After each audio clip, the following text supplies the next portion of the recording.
Hey, how's it going, everybody? We're gonna be trying something new this time around for our artist spotlight for this month. We want to try something new and experiment. So today we have a very special guest. Go ahead and introduce yourself. Funktavius, or Martin in real life, but yeah, Funktavius is my musical alias and what I go by in the scene. So I'm sure a lot of you guys have heard or seen him around. He plays all over the place. So tell us your story, Funktavius. How did you get started into DJing or like in the scene as an artist? I started as a DJ back in high school, working at the skate ring, and my friend had his own equipment, so we would go around and do pop-up parties at people's houses or centers or any place we could get. Okay. It went from there to went to the Navy for a while, came back, still had it itching for music, still loved hip hop beats and underground stuff, and then that's when I kind of found the scene. Some warehouse parties, followed by Days at the Baja and Mythos, Pterodactyl, some of those. That was the trio when we first started back then, and everything else was just pop up parties at Scorpios or someplace else. But those were kind of our staples. And at that time, I did more of the throwing the parties and just DJ'd at my house and the after parties. Okay. So what inspirations, like as far as like artists, what artists were big back in the day whenever you got started? I was a huge Little Louis Vega fan, and the whole Masters at Work, the combination with him and Kenny Dope was just kind of it brought the two worlds together, my hip hop world and the house world, and it was just kind of groundbreaking at the time, and it led me into a lot of other music. Higher State of Consciousness. I met Josh Wink a couple of times. There was just a lot of anthems back then, and my taste in music was always kind of broad, and the parties back then were always multiple genres, so I could have drum and bass and hip hop and house all in the same lineup in the same night because they were before the rave ordinance, so we went all night. You used to play as a DJ, and then you joined the Navy. Is that something that you practiced while being in the service? Thank you for your service, by the way. Thank you. No, I didn't. I still collected music, but I really didn't practice DJing back then. And then I was just love dancing. So when I came back from the Navy, it was places like Dharma Lounge, and it was really more house oriented. The original Crown Station, and just went out to dance. But as my day job, I'm a computer engineer, so I already had a laptop. I already had friends that were still DJing, so I go over their house, and I kind of got the itch again, the bug, playing with other friends' setups, and just realizing that, yeah, I kind of missed this and wanted to give it another full run. Yeah. And this time not be the one throwing the party, but be the one mixing the music, taking a turn at that role. Is that something that you fell in love with as soon as like you started doing it, or is it something that just built up over time? Well, when I first got back from the Navy, I was playing hand drums in a acoustic band, going around to Muse and a few other places.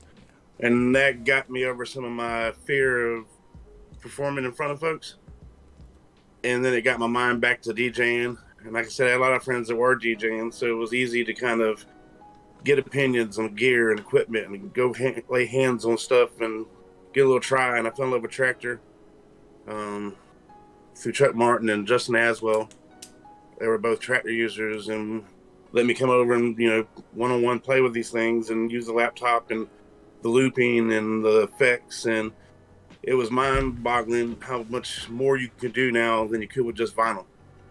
And I love vinylists, the ones who can cut and scratch, but the live remixing that you can do with today's equipment's amazing.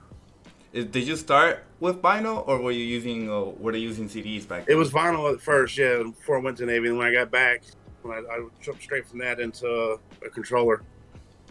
What's your favorite DJ memory? I know you've opened for Ivy Lab recently, and I know you had a blast. And what made that night special as far as like performing compared to other nights, to opening for other DJs? Yeah, Ivy Lab and Frankie Bones were probably my two favorite. And the Ivy Lab was just so. I really always liked their music. I've always been into that eclectic sound and the gray areas between genres, and they really worked that. They worked that sector well. I'm also really big into the whole UK and the London and the whole scene of music that comes from that area. So, I never really even thought they would come over here to Charlotte. Rather off get a chance to play for them. So the fact that first time they graced my city, I got to open for them was kind of special. Nice.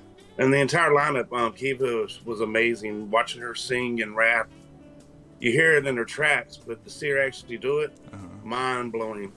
The whole lineup, Cut Rugs, Oak, just such a talented group of individuals to hang out with and share stories, and the full-blown production of Black Box is just wild. It's so much bass, and you've got dancers and performers and so much going on. It's not just a DJ, the light show, and it's a full-on blown thing where I found myself even watching them while I was DJing. It was kind of wild, and graphics behind me, just the full-blown production is probably the biggest event I've done like that, to be that far blown. I started as a club DJ, and in clubs, we were always hidden. You couldn't even see us. So to be up front stage like that was kind of like the full evolution of how the scene has grown for me. Mm-hmm. Was that the biggest? You said that was the biggest club you ever played at? Was that Black Box? Yes. Okay. Is that your favorite spot to play, or what would you say is your favorite venue to play at? I feel at home at Surge. There's something special about that DJ booth and that little intimate spot. You don't get the same pressure. Like at Black Box, you know you're up there and everybody's staring at you, and you get that full rock star feel to it. The Surge gives you that kind of house party with lasers and subwoofers, and I like the fact that it's intimate like that, and how much conversations happen on the patio and how many people meet each other. So that place is special for me. Yeah, I'd have to agree. The Search is very good at creating that atmosphere, that community atmosphere, and where everybody knows each other and they're welcome. Yep. And Crown Station's similar, and Greystone, I've played at both, and they're all local owned and have that same kind of love for the music, love for the scene. And I've not had a bad night at any of the three. Nice. But yeah, I've done some special stuff with Surge and opened for a lot of cool DJs there. Okay. It's long. I did hit you with the bio, so that's it's been a great ride, and I got playing the drums coming up this weekend, and then further on this summer I'll be playing for Friction from the UK, and that's huge. That's probably gonna be the biggest name driven. As far as drum and bass, it's one of the guys I've always looked up to. I've always admired his production and his creativity. So to be able to start the night for him, yeah, it's an honor. Is drum and bass, do you identify more with drum and bass as a fan, or it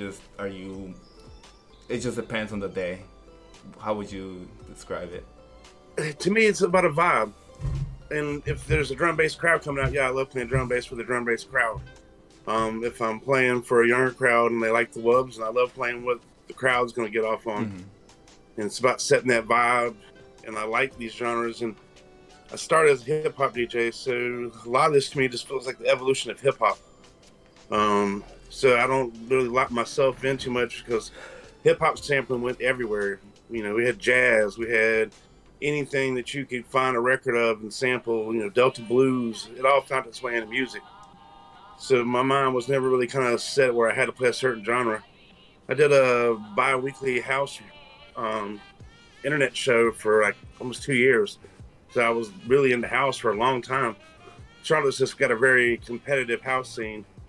So I found myself more gravitated back to the underground roots, the bass music, the wubs, and drum and bass is all part of that. It's kind of like the grandfather of a lot of those things, and it kind of comes and goes where some of the producers are doing the same. Gone to White Night, particularly, is the dubstep group, but they've also done some drum and bass tracks. There's a lot of other ones that I can think of that kind of cross over that way, and that's that kind of gray area I was talking about between genres that it's fun to play with and play a set with multiple genres. The Ivy Lab set, I had dubstep, trap, deep dubstep, a little bit of everything. Halftime, So I was jumping around BPMs everywhere, but for Ivy Lab, that's what they do, so it felt right. So yeah, it's sometimes, especially here recently, people are enjoying getting outside those gray areas and having music be more of a wow, I didn't expect that. Then okay, it's the same robot sounds over and over again. You did bring up a good point though that house music has a very competitive scene in Charlotte, and you're definitely doing something, some good progress for the underground scene. We're gonna get into some controversy for a question. So I saw like a few, probably about a week ago, there was a discussion about Charlotte being years behind other cities. What's your opinion? Do you think it's fair to compare Charlotte, or is it just, or do you think it is true that Charlotte is just not, it's growing, but it's not just not there yet? It's a different mentality than a lot of those bigger cities. Charlotte's always been a small city, small scene, and the city has doubled in size since I was, started doing all this. And yet the scene still has that sense of intimacy where a lot of us know each other and know each other well and take care of each other. And that I don't want to see get lost. And it forms in like many circles. So like, the web crews will all take care of each other. The break crews seem to take care of each other. And you get some cross fusion, but that part of Charlotte I enjoy and I don't want to see lose. And I like the fact that we still have that kind of small city vibe, but now we have multiple things going on. There was a time where, one thing per night on the weekends, you knew where you were going because it was the only thing that was being happening. Now there's so many things happening from Thursdays to Sundays, and there's a lot of choices, and there's a growth in not just the music, but in the scene as far as the flow artists and the dancers, the shufflers, and seeing those outlets grow and give people opportunity to meet other like-minded folks. That's what this is all about. Music's supposed to bring us together. Mm-hmm. Now, do you think as Charlotte gets bigger, do you think we'll lose that sense of community, that sense of family that Charlotte's well known for? Or do you think that's something that has a possibility of staying around? I don't think so, because the reason we still have that is those places we were talking about, like Surge and Crown Station, yeah, and Greystone, that are owned by local people that have that local love. I think that feeds into the experience you have there, versus like World that doesn't seem to be as focused on our scene as much as, just getting the bodies into the building to sell their drinks at a higher price. I don't want to see us being taken over by that kind of mentality. And as you notice, the scene doesn't either, because they're voicing their opinions now. So I think in some ways we're good-minded set to not follow that path of Chicago, where they're so disassociated, because they're incredible venues, but they're all very money-driven. Where, here, like I said, the reason we still have a good scene is because there's still local ran places willing to give us a place to do what we love. Yeah, I'd have to agree with you that you are right, that I feel like smaller venues have the capacity to expand, but that's just not their market. They want to make they want to target like the underground and the local scene. So I think you're right. I think you have a point there. And there's a lot of camaraderie. I mean, like the Basement crew and the Square Pegs crew and all these other crews, they all know each other and they all respect each other, and they try not to step on each other's toes when there's big artists. And Sugar's so huge that they're always doing something. But even them, they'll take off nights and do local groups. And it's a nice little balance going on from all the different sides of the house. The house groups are working together more than they used to. The EDM groups are working together. You're getting these cross promotions over at Black Box that are just incredible. So, yeah, I'm loving to see the camaraderie and the family focus still in our scene. After as many years as I've been doing this, it was always one of the things that brought it to me. I lost a lot of my family when I was young, so the scene kind of filled that gap. Yeah. Sorry to hear about your family. We all grow up through something. Yeah. Well, I have to deal with something. But yeah, music was always that. Felt like home, gave me camaraderie. Let me find like-minded folks. Let me grow. Found people further along the path. And then now I'm further along the path. I'm trying to find people that are still trying to climb up and give them advice. But just sharing information and experiences, it's a great life. I mean, It just really is. It's a great escape from the corporate life and the mundane tasks that we do, to be out there and just kind of live a dream. Mm-hmm. Any now that we're talking about the local Charlotte scene regarding electronic dance music, what are your local inspirations or any artists that you look up to locally in the Charlotte area? Oh, yeah, yes. First and foremost, Chris Kraus, Mr. Atomic. Okay. Well, the first parties I went to was to see him, so I went from a very commercialized hip hop world to this underground guy who was playing electro, and it was wild, and I loved it. You know, that's when I first started getting experiences like, you know, Electric Kingdom and other electro artists was through parties he were doing. And he's still relevant now. He still plays music. He still does things. He helped me, Mine Elixir, which is another great local artist I look up to. Lately, I've been enjoying watching Freaky's growth. I gave him one of his early bookings, and now to watch him where he's at now, couldn't be prouder. Like a father, I feel like I'm so honored to see his growth. And there's so many other ones that have come through and have developed and grown. I'm forgetting names right now, but Charlotte has fed several people through, and I'm proud of all of them. And I'm proud to see that the opportunities are here and not everybody has to move to LA. And even the ones who do, like Tsunami, I'm still proud of her. There's so much local talent from Charlotte and Raleigh area that are doing their thing now. Nightmare was a Raleigh based, and he's huge now, you know, so yeah. Love playing his music, love playing his tracks. There's a lot of young producers right now, Devtro and Bromo, and they're all putting their passion and the pains of life into their music, and it allows people to relate.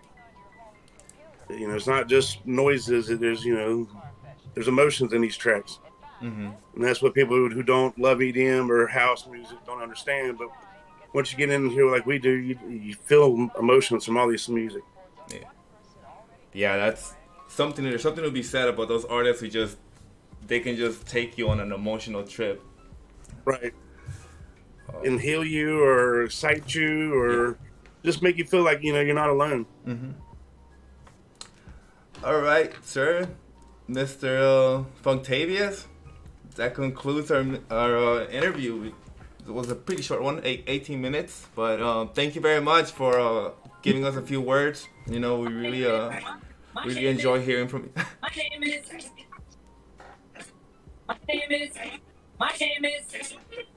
is...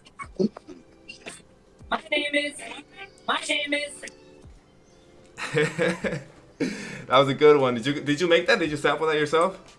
Yeah. Okay. Nice. Yeah, I cut up songs on Audacity and then assign them to my buttons. Nice. Hell yeah. See, next time I see you play, I want to hear that. Well, they've been making me play on the CDJs lately, so. But yeah, if I bring the track out, I'm always pressing buttons. It's